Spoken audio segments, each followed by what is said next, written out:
Sean muy bienvenidos, mis queridos amigos y hermanos en el Señor.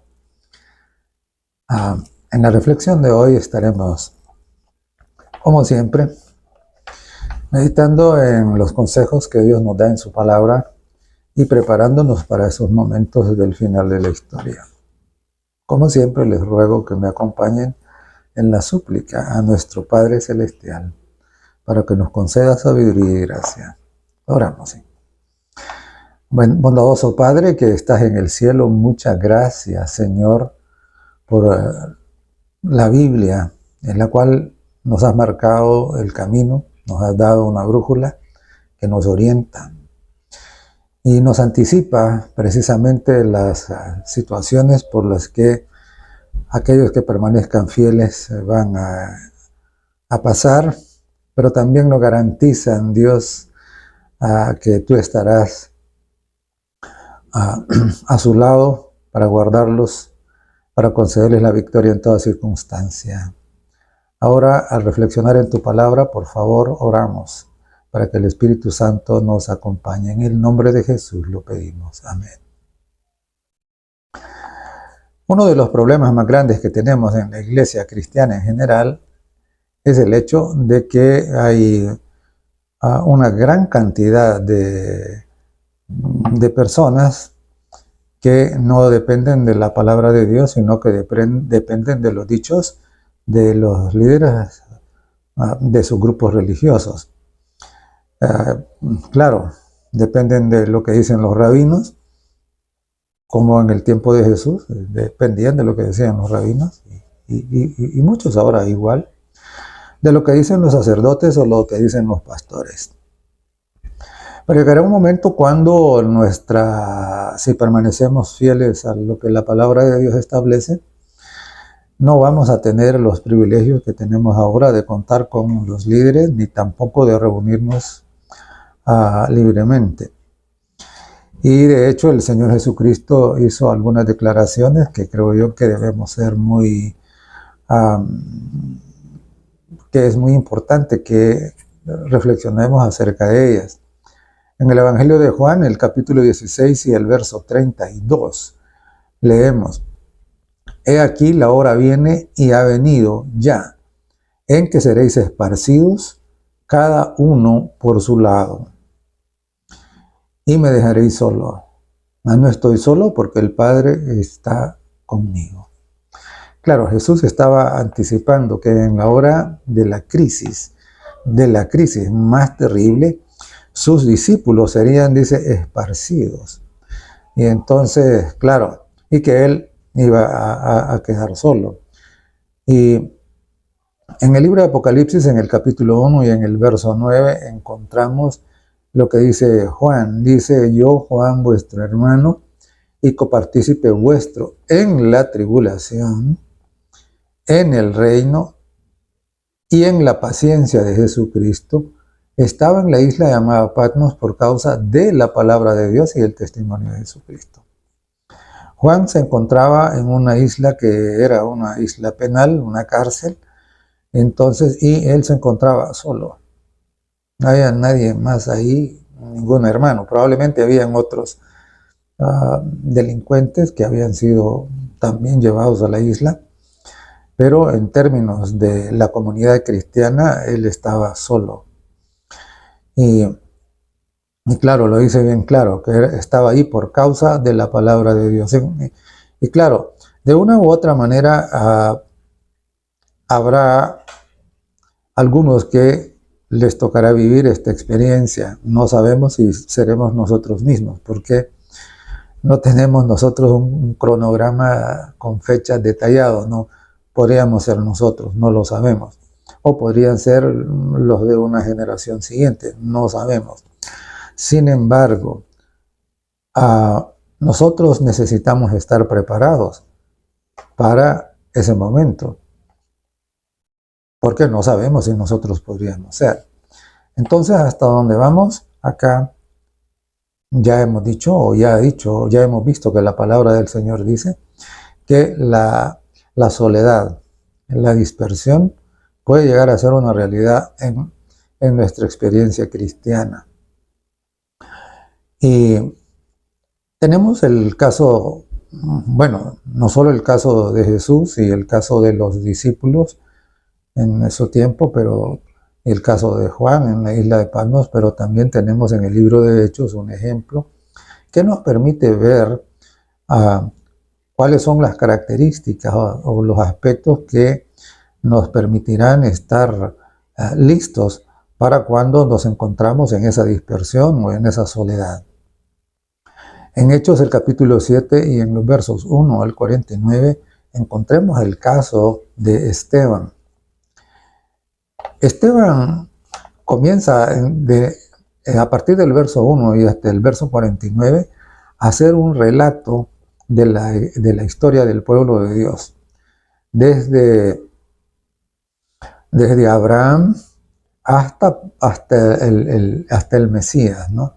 Entonces, y es increíble la fluidez y la maestría, diría yo, con la que él cuenta la historia.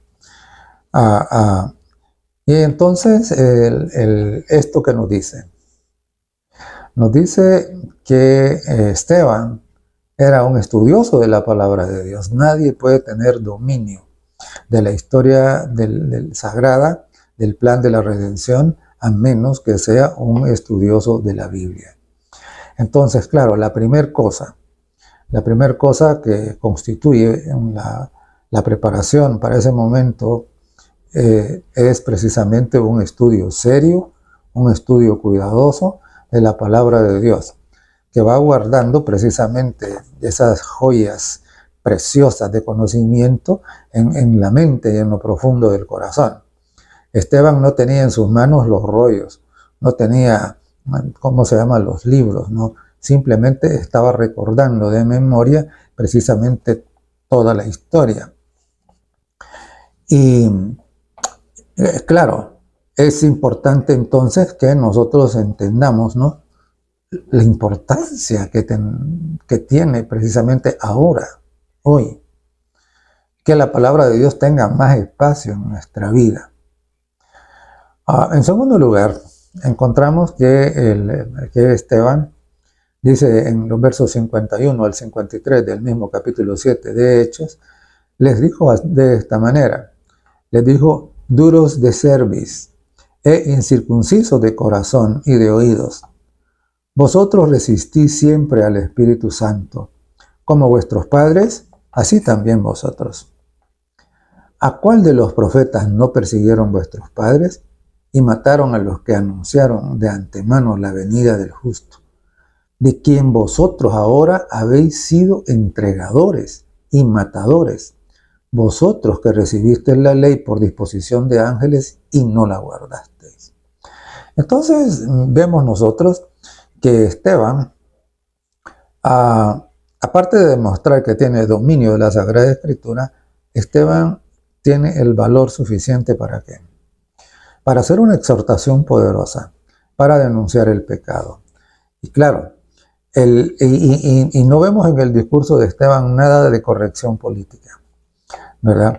No hay ahí nada, no se ve en el discurso de Esteban esto que ahora abunda en los púlpitos, ¿no? El miedo a denunciar el pecado, a decir las cosas como son, para no parecer pesado, para no parecer ofensivo, para no parecer, para ser amado, para ser aplaudido, ¿no? Entonces, nada de eso, nada de eso.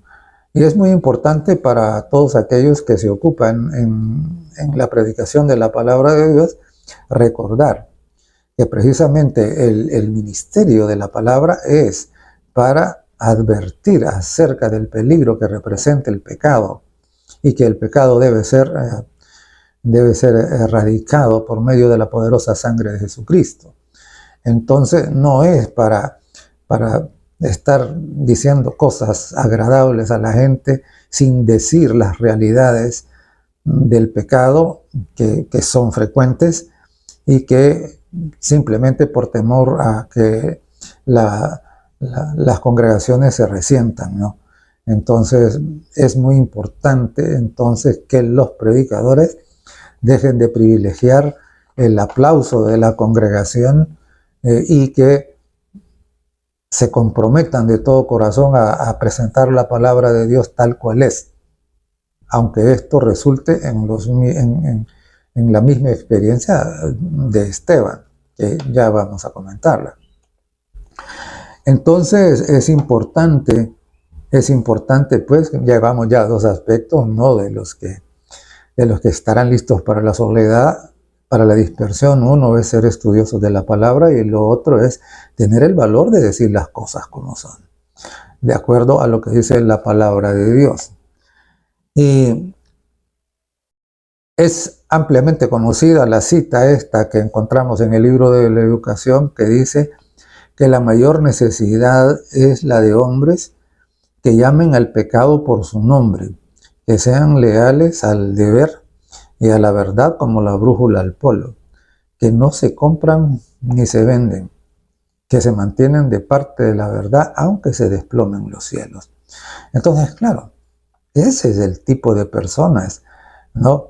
que debemos ser todos. Y en Hechos 7, el verso 55, nos dice algo que es también requisito indispensable. Dice, pero Esteban, dice, lleno del Espíritu Santo, puestos los ojos en el cielo, vio la gloria de Dios y a Jesús que estaba a la diestra de Dios. Y dijo, he aquí, veo los cielos abiertos y al Hijo del Hombre que está a la diestra de Dios. Entonces notamos aquí que hay otras dos características que están juntas, ¿no? Una, dice que Esteban estaba lleno del Espíritu Santo. Y es igual, en realidad, nadie que no esté lleno del Espíritu Santo será apto para mantenerse fiel durante los periodos de la crisis, que va a ser una crisis bastante fuerte, bastante especial, como no hemos tenido antes. Entonces dice lleno del Espíritu Santo. Y luego la siguiente dice puestos los ojos en el cielo. Ciertamente, la capacidad para estar dispuesto a decir las cosas como son, a arriesgarse a ser llevado a prisión, incluso a arriesgar la vida misma, es imposible a menos que tengamos nuestra mirada puesta en el cielo, ¿no?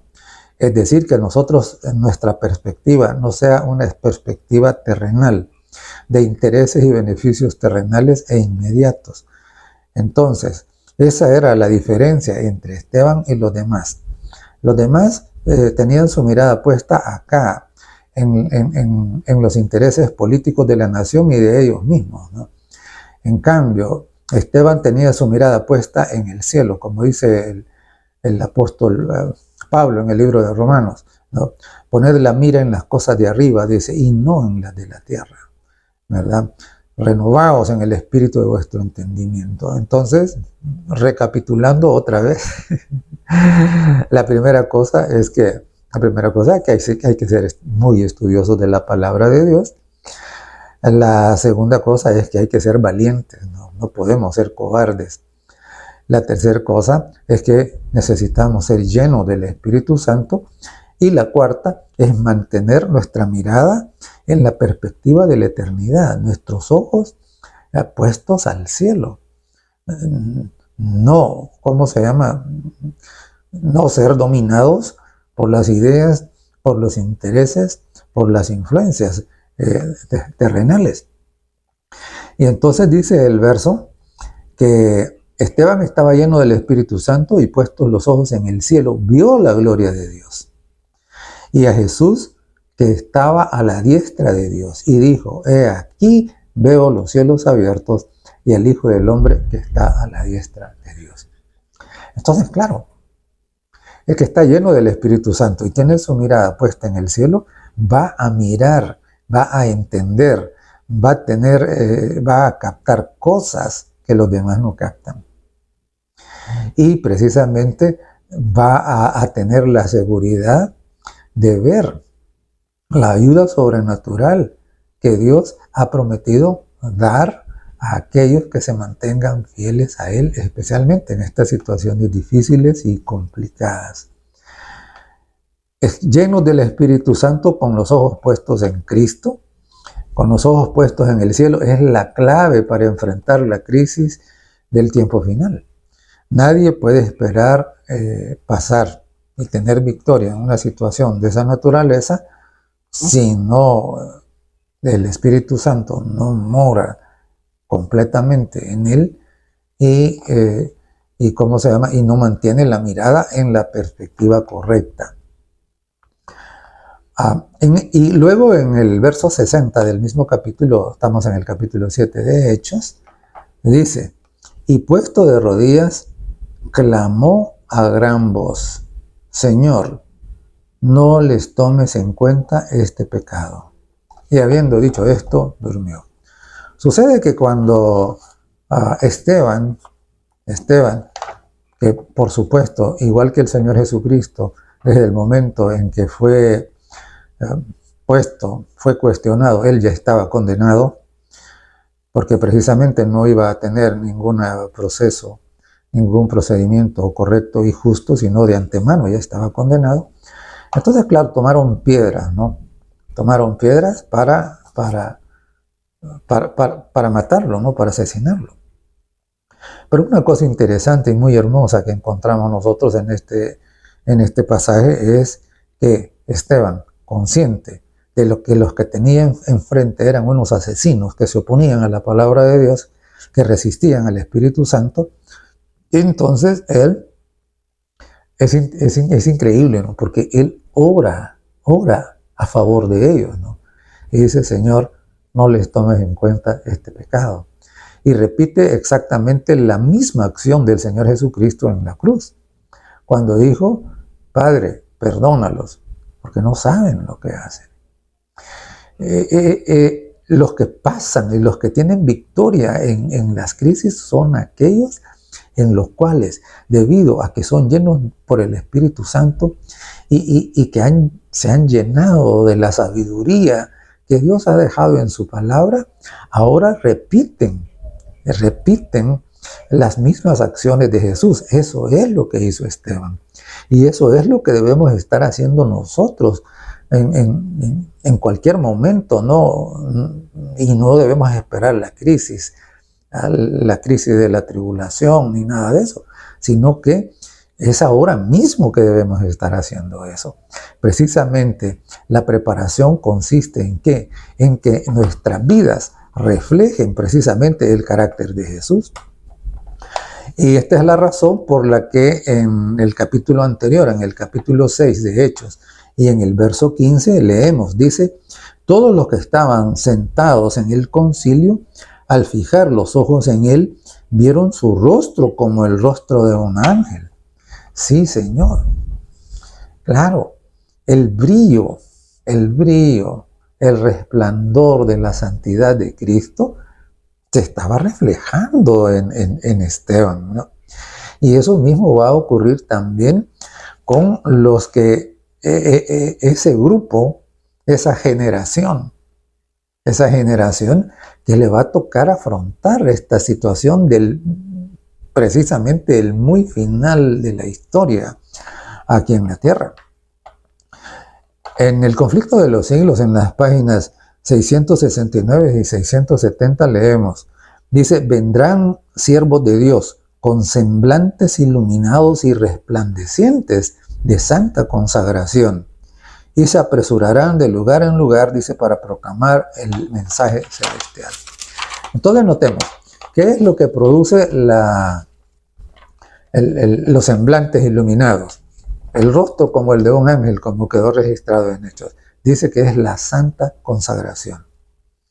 Por supuesto, al llegar al final de la historia, todos aquellos que no llegaron a tener ese compromiso total y absoluto con Dios y que no abandonaron la tibieza, todos ellos, entonces, simple y sencillamente van a salir de la iglesia.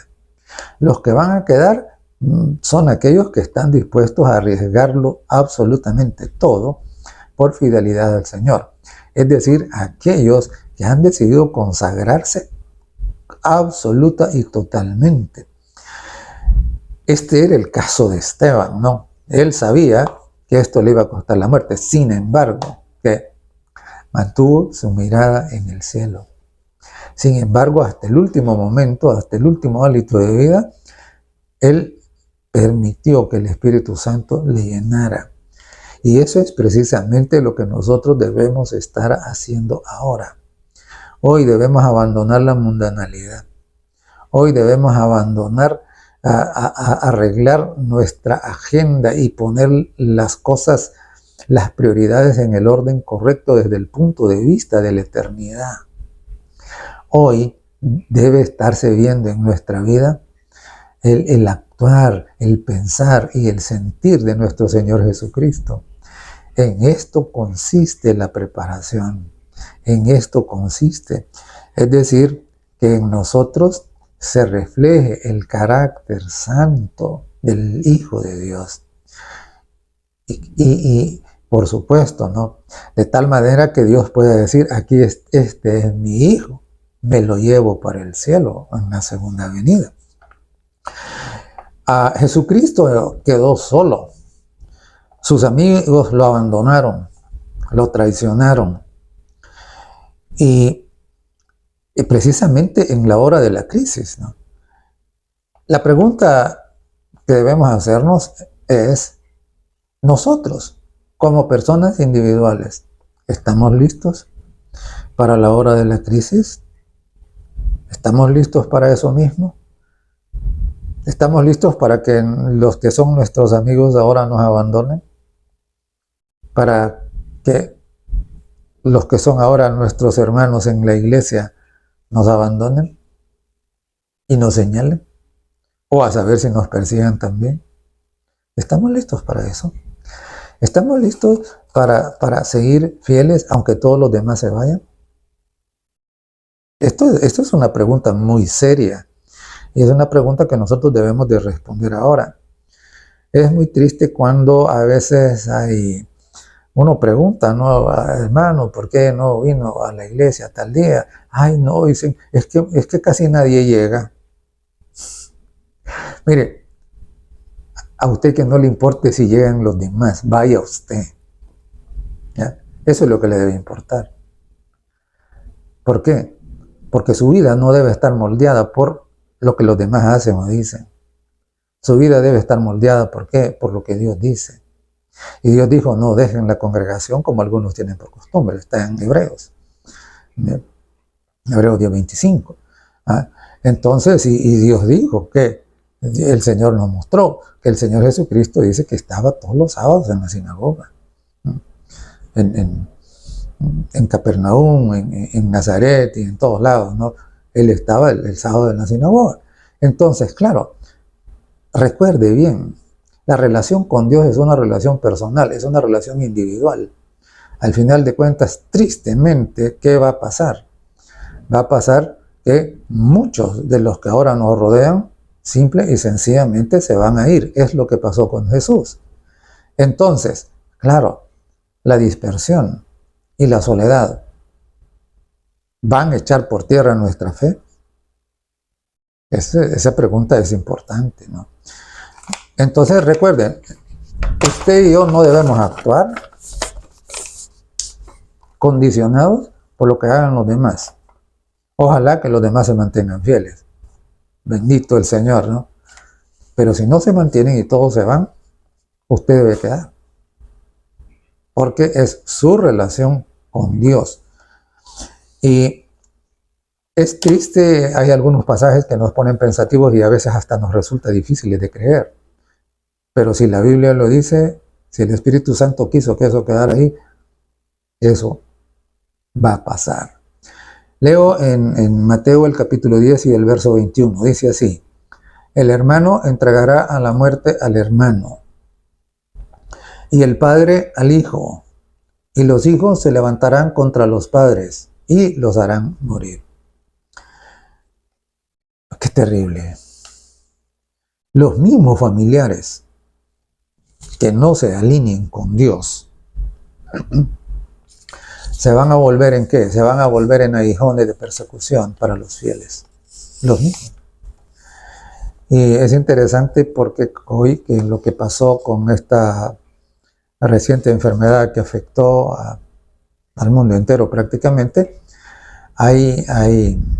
yo vi personalmente algunos casos de personas que dijeron a sus familiares: no vengan a esta casa, no vengan, ¿verdad? Porque nosotros tenemos temor de que alguien al venir nos traiga el microorganismo que produce esta enfermedad. Es increíble, ¿no? Cómo una cosa tan pequeña estuvo, ¿cómo se llama?, echó por tierra ese vínculo de fraternidad, de cariño familiar y todo, ¿no? Entonces, y claro, esto que pasó es una sombra muy tenue, diría yo, de lo que viene. Lo que viene será mucho más fuerte, ¿no? Mucho más crítico.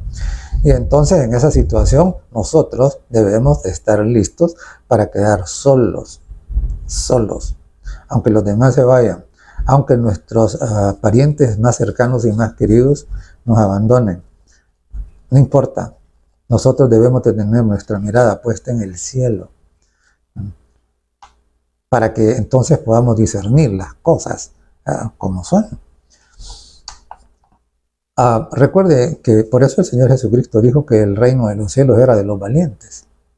Dijo que los valientes eran los que iban a entrar. Y en Primera de Reyes, el capítulo 18 y el verso 22, precisamente ese enfrentamiento, ¿no?, del profeta Elías con los profetas de Baal, desafiando precisamente también al rey. Elías dice lo siguiente, ¿no?, en el capítulo 18 y en el verso 22 de Primera Reyes, dice: y Elías volvió a decir al pueblo: solo yo he quedado. Y luego en el capítulo 19, que es el siguiente capítulo, en el verso 10 y en el verso 14, de nuevo él lo repite. En 3 oportunidades Elías dice: solo yo he quedado. ¿Y qué quiere decir esto? Claro, tenía más de 800 profetas falsos en su contra. Había prácticamente un decreto de muerte encima de él. Y el resto no estaba a favor de él. Solo yo he quedado. Y una cosa que es bueno recordar o saber, si es que usted todavía no la sabe, de que el pueblo fiel de Dios, el remanente, precisamente se está identificado por Elías. El tercer Elías es del pueblo remanente. El primer Elías era precisamente el profeta allá en el Monte Carmelo. El segundo Elías era Juan Bautista. Juan Bautista, en el desierto, estaba él solo, ¿no? Y él solo se atrevió a denunciar precisamente esa unión ilícita entre el rey y la que no era su esposa, ¿no?, que de paso representa la unión del gobierno civil y la iglesia. Entonces Juan estuvo dispuesto a denunciar eso, a decir: eso no es. Él fue bien claro y le dijo al rey: no te es lícito tenerla, ¿verdad? Y claro, se quedó solo, se mantuvo y finalmente le tocó que perdió la cabeza, ¿verdad? Pero ese valor para permanecer fiel, ese valor para decir las cosas, esa es parte de la preparación. La pregunta es: ¿tenía Juan el Espíritu Santo? Obviamente que sí, porque nadie puede hacer eso sin el Espíritu Santo. Así es de que nosotros tenemos que preguntarnos: bueno, yo soy lleno del Espíritu Santo, estoy orando por el Espíritu Santo, siento la necesidad acuciante de que el Espíritu Santo llene mi vida, me convierta, me transforme, me dé la valentía, me dé la sabiduría, grabe en mí la palabra de Dios. Son preguntas importantes, porque son preguntas precisamente que tienen que ver con la preparación fundamental. Hay otras cositas, ¿verdad? Pero la preparación fundamental es esta. Nosotros no somos igual que los famosos preppers, ¿no?, que construyen búnker y sótanos y se preparan con armas. No, no, no, nada de eso. Nuestra preparación fundamentalmente es este tipo de preparación individual, ¿verdad? Para mantener nuestra relación con Dios, cualquiera que sean las circunstancias, sin temor alguno, aún del máximo riesgo. En Mateo, el capítulo 7 y los versos 24 al 27, leemos, ¿no? Después de que el Señor Jesucristo había explicado los principios del reino de los cielos, partiendo del verso 1 del capítulo 5 de Mateo, que es todo el sermón del monte, un sermón preciosísimo, un sermón con unas verdades espirituales profundas, que establece precisamente cuáles son el perfil, cómo serán los santos, los ciudadanos del cielo, ¿no? Los que estén listos para ser llevados con Cristo en la segunda venida. Y entonces, y también dio, instrucciones muy claras del ejercicio del verdadero cristianismo, acerca del trato con los demás, acerca de la oración, etcétera. Entonces, ya llegando a la conclusión, el Señor Jesús en Mateo 7, los versos 24 al 27, dijo lo siguiente: cualquiera pues que me oye estas palabras, es decir, todo lo que había dicho en ese discurso maestro, cualquiera pues que me oye estas palabras y las hace, le compararé a un hombre prudente, un hombre sabio, que edificó su casa sobre la roca. Descendió lluvia, y vinieron ríos, y soplaron vientos, y golpearon contra aquella casa, y no cayó, porque estaba fundada sobre la roca. Entonces note lo siguiente. Tenemos aquí una figura de lenguaje muy interesante. El Señor Jesucristo dijo, hizo una comparación. Dijo así: cualquiera pues que me oye estas palabras, pero no se quedó con oírle estas palabras, sino que dijo: cualquiera pues que me oye estas palabras y las hace. Eso es lo que hace la diferencia, ¿verdad? Porque en el mundo en general podríamos decir que tenemos tres grandes grupos: aquellos que ni oyen la palabra, no les importa, no les interesa, la desprecian; los que oyen la palabra pero no la hacen; y los que oyen la palabra y la hacen. Y por supuesto, cuando venimos de los que no les importa a los que oyen y los que oyen y la hacen, los números se van reduciendo. Recuerde bien, oír la palabra, sí, es bueno, pero no es suficiente. Necesitamos oír la palabra y hacerla. ¿Y qué quiere decir eso? Ser obedientes a lo que la Biblia dice. Eso es lo que significa, ¿verdad? Y entonces el Señor Jesucristo dijo que cuando somos obedientes a lo que la Biblia dice, dice que nos va a comparar ¿con qué? Con personas prudentes, sabias, que han edificado sobre la roca, están seguros. Y entonces dice: y descendió lluvia, y vinieron ríos, y soplaron vientos, y golpearon contra aquella casa. Esto es precisamente la crisis. Esto es la tribulación. La tribulación, la crisis, no derriba a aquellos que han edificado sobre la roca. Es decir, aquellos que han asimilado la palabra de Dios, la han hecho suya, han permitido que los transforme. Y entonces, claro, son llenos del Espíritu Santo y por lo tanto tienen el valor suficiente para mantenerse. ¿Cómo ocurrió con Daniel? Daniel, allá en Medo Persia, precisamente, ¿no? Tenía todo en contra, estaba él solo. Y entonces ahora se encuentra ¿cómo? Se encuentra perseguido por motivos religiosos. Y como resultado, arrojado al foso de los leones, como ya hemos comentado en ocasiones anteriores. Pero precisamente Daniel se había preparado, ¿no? Había edificado sobre la roca. Había se había llenado de la palabra de Dios y vivía de acuerdo a esa palabra. Entonces eso es lo que usted y yo y todos debemos hacer. Pero el Señor Jesús no quedó solo ahí, sino que también dijo lo siguiente: pero cualquiera que me oye estas palabras y no las hace. Por eso decía yo que no es suficiente con oír. No es suficiente con oír. Conozco personas que pasan todo el día con el radio encendido escuchando sermones, pero su vida pareciera que no le sirven mucho los sermones, ¿no? Entonces dice: cualquiera que me oye estas palabras y no las hace, le compararé a un hombre insensato. Insensato, ¿qué quiere decir? Imprudente, necio, eso es lo que quiere decir, ¿no? A un hombre insensato que edificó su casa sobre la arena, y descendió la lluvia y vinieron ríos y soplaron vientos y dieron con ímpetu contra aquella casa y cayó.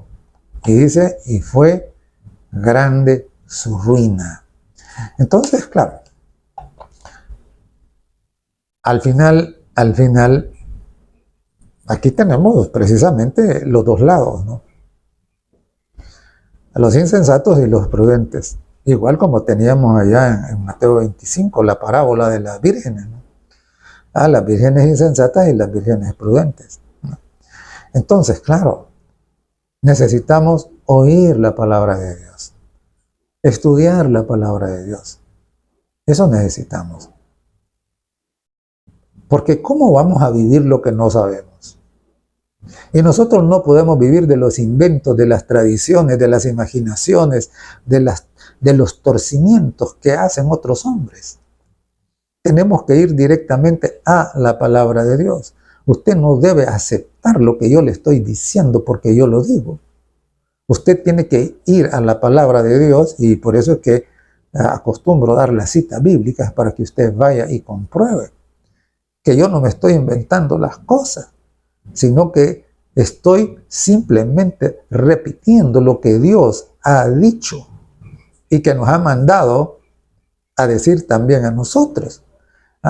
Entonces, claro, al final, cuando viene la crisis, porque vendrá, no hay nada ni nadie que la pueda detener, no hay manera, ¿verdad? Los hombres están tratando pero la Biblia en 2 Tesalonicenses dice bien claro, ¿no? Cuando digan paz y seguridad, vendrá la destrucción repentina, dice, ¿verdad? Entonces, la crisis vendrá. La pregunta es cuál va a ser su reacción cuando usted se quede solo en la crisis, cuando su familia lo abandone, cuando lo abandonen sus amigos, cuando lo abandonen los mismos hermanos de la iglesia que no son fieles. Entonces, ¿qué va a hacer usted? ¿Qué voy a hacer yo? ¿Estaremos listos para quedar como Esteban, como Juan, como Daniel, como el Señor Jesucristo? Todos ellos se quedaron solos. Todos ellos eran llenos del Espíritu Santo. Todos ellos se habían alimentado día tras día con la palabra de Dios. Todos ellos fueron valientes. Todos ellos tenían su mirada puesta en el cielo. Ahora, ¿y nosotros? ¿Ya tenemos esa misma vivencia? En 2 Timoteo, el capítulo 3, los versos 12 al 14, leemos. Dice, y también todos los que quieren vivir piadosamente en Cristo Jesús padecerán persecución. Usted no va a ser perseguido por ser un malvado, por ser un delincuente. No, usted va a ser perseguido porque es un santo. Esto es lo que dice la palabra, ¿no? Dice, y todos los que quieren vivir piadosamente. Piadosamente quiere decir santamente. Todos los que quieren vivir piadosamente, dice, padecerán persecución, ¿verdad? ¿Por qué? Recuerde usted que estamos en medio de un conflicto entre el bien y el mal. Y un santo, precisamente, es como si fuera, ¿qué? Un gran explosivo que destruye el mal que está a su alrededor. Entonces, por eso es que los que quieren vivir piadosamente padecen persecución, por causa de su santidad. Recuerde, cuando aquellos vieron el rostro de Esteban como el rostro de un ángel, entonces cuando él les exhortó acerca de su pecado para que ellos se arrepintieran, entonces ellos se taparon los oídos y comenzaron a gritar y tomaron las piedras. Entonces, usted no debe extrañarse cuando eso pase. Hay algunos hermanos que se desaniman porque hay personas que les critican, hay personas que se burlan de ellos, hay personas que le dicen esto, lo otro. Y claro, nosotros estamos listos.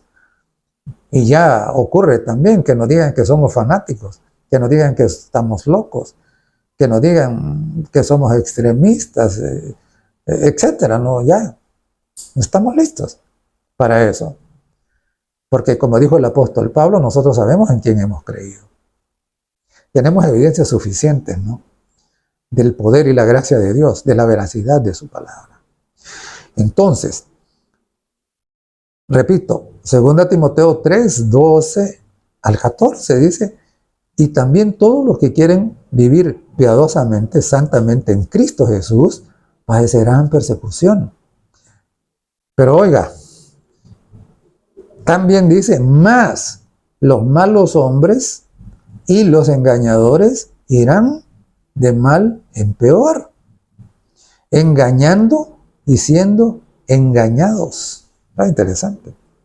Porque aquí el Espíritu Santo contrasta a dos grupos. Los que quieren vivir piadosamente en Cristo Jesús.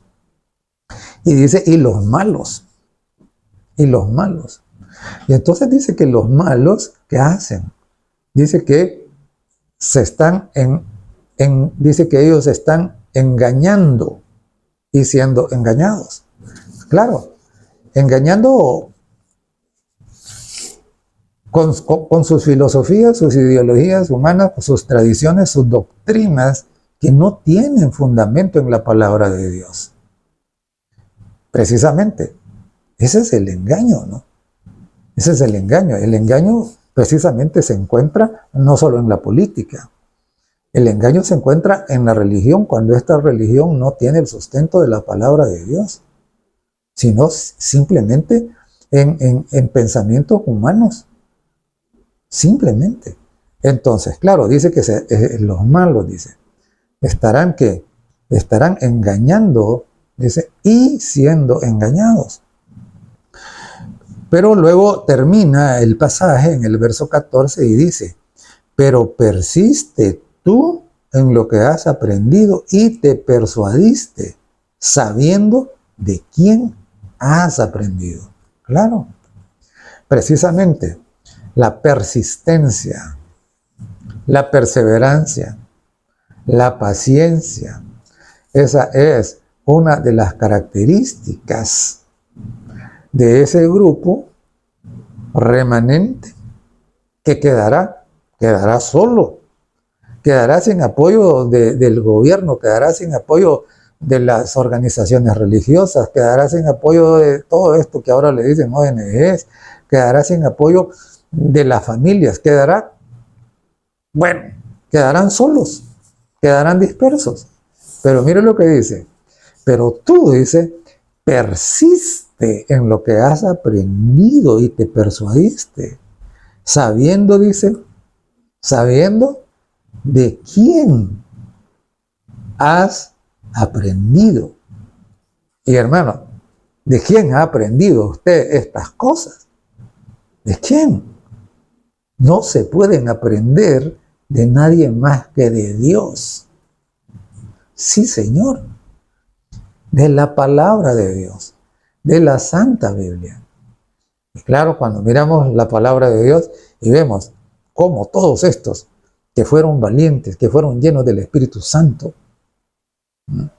que pusieron su mirada en el cielo, que fueron estudiosos de la palabra, ¿cómo se mantuvieron? Y precisamente el hecho de que ellos se hayan mantenido es ya una garantía de que nosotros, si persistimos, que nosotros, si decidimos estar en obediencia a la palabra y edificar sobre la roca, vendrá la tormenta de la tribulación. Sin embargo, nuestra casa no caerá, porque está fundada sobre la roca que es la palabra de Dios. Entonces, en esta oportunidad, precisamente, el desafío es ese. Usted tiene que entender que viene la crisis, que en la crisis es muy probable, por no decir que es muy seguro, de que se quede solo. Benditas aquellas familias donde todas las familias han creído, ¿no? Y todas las familias son fieles, ¿ya? Todos en la familia son fieles. ¡Qué bendición será! Pero es triste porque conozco montones de familias en donde, claro, la entrega, la fidelidad, la consagración no es la misma. Hay unos que sí, y a veces la mayoría no. Entonces, claro, los no se van a ir. Los no van a abandonar a los que sí. Y entonces nosotros tenemos que estar listos para eso. Solamente la palabra de Dios, solamente la presencia del Espíritu Santo y nuestra decisión de permanecer sujetos a la autoridad divina, confiando en las promesas de Dios, nos hará salir avantes en esa situación. Espero de que cuando llegue, usted esté listo. Que todos estemos listos. De tal manera que que Dios pueda decir desde el cielo, aquí están los míos, ahora voy por ellos. Que Dios les bendiga. Querido Padre que estás en el cielo, damos gracias, porque ciertamente nos has mostrado cómo serán las cosas. Oramos, suplicándote que nos prepares para tener victoria en ese capítulo final. En el nombre de Jesús te lo pedimos. Amén.